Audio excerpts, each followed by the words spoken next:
Hello everyone. आज हम geometrical optics के तहत आने वाले topic refraction by thick lenses and its focal length के बारे में बात करेंगे। मोटे लेंस से अपवर्तन तथा उसकी फोकस दूरी हम किस तरह से ज्ञात कर सकते हैं। जैसा कि चित्र में दिखाया गया है, एल एम एन तथा L dash M dash N dash दो गोलीय सतहें जिनकी वक्रता त्रिज्याएं क्रमशः R1 तथा R2 हैं, जो एक दूसरे से M N dash is equal to T दूरी पर है तथा उनके द्वारा परिबद्ध माध्यम का अपवर्तनांक μ2 है। यदि t का मान R1 तथा R2 की तुलना में नगण्य हो तो उपरोक्त लेंस को हम मोटा लेंस कहते हैं। माना AB आपतित किरण मुख्य अक्ष के समानांतर है।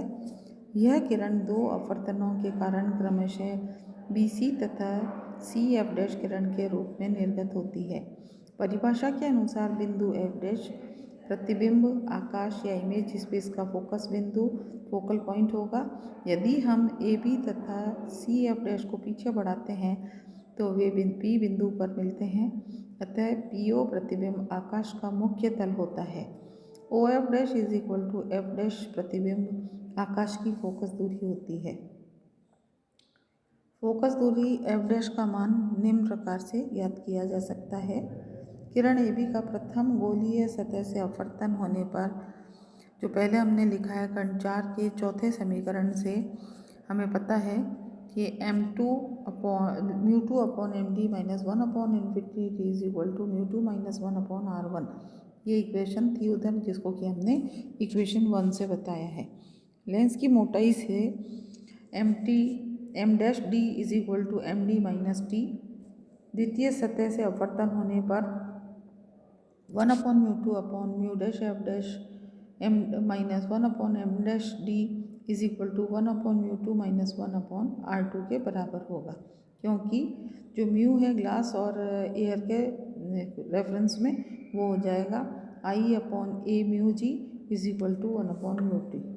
ट्राइंगल्स BDM तथा triangle CDM dash equilateral triangle है या समरूप है, इसलिए डायग्राम की ज्योमेट्री से हम लिख सकते हैं H dash upon H is equal to M dash D upon MD, equation number 4। इसी प्रकार ट्राइंगल PF डैश O तथा CF डैश M डैश समरूप हैं। H dash upon H is equal to M dash F dash upon OF dash के बराबर है,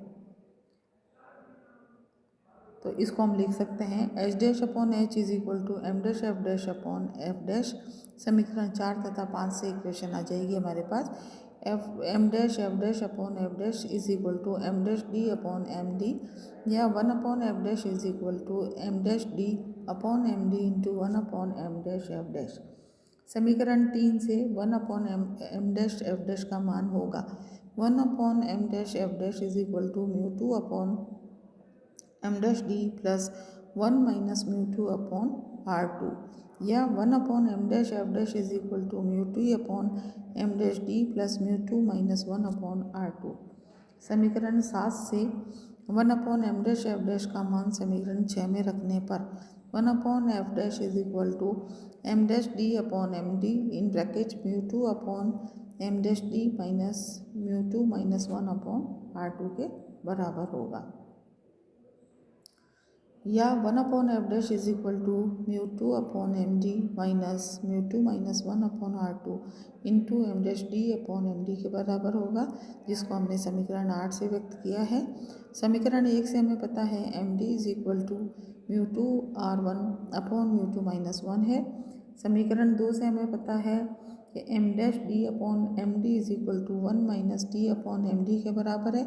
इस equation को जब रीअरेंज करेंगे तो हमारे पास इक्वेशन आ जाएगी M dash D upon MD is equal to 1 minus T M2 minus μ2 minus 1 upon μ2 R1। समीकरण 9 का मान समीकरण 8 में रखने पर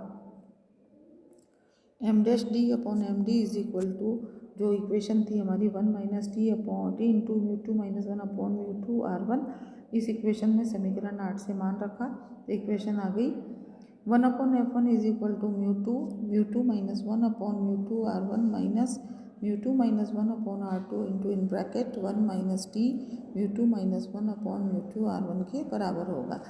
इस इक्वेशन को पूरी तरह से सारा सॉल्व करके अरेंज करेंगे तो हमें इक्वेशन प्राप्त होगी one upon F dash in is equal to mu two minus one in bracket one upon R one minus one upon R two plus mu two minus one into T upon mu two R one R two, जो कोई समीकरण 10 से प्रदर्शित किया गया है। समीकरण 10 मोटे लेंस के फोकस दूरी का व्यंजक होता है। यदि t इज इक्वल टू 0 हो तो उपरोक्त समीकरण 10 पतले लेंस के सूत्र से बदल जाता है। यदि f0 डैश पतले लेंस की फोकस दूरी हो तो ये इक्वेशन हो जाएगी one upon f0 dash is equal to mu two minus one upon R one minus one upon R two, जो कि सब पतले लेंसों का समीकरण होता है, जो कि हमने इससे पहले लेक्चर में किया था।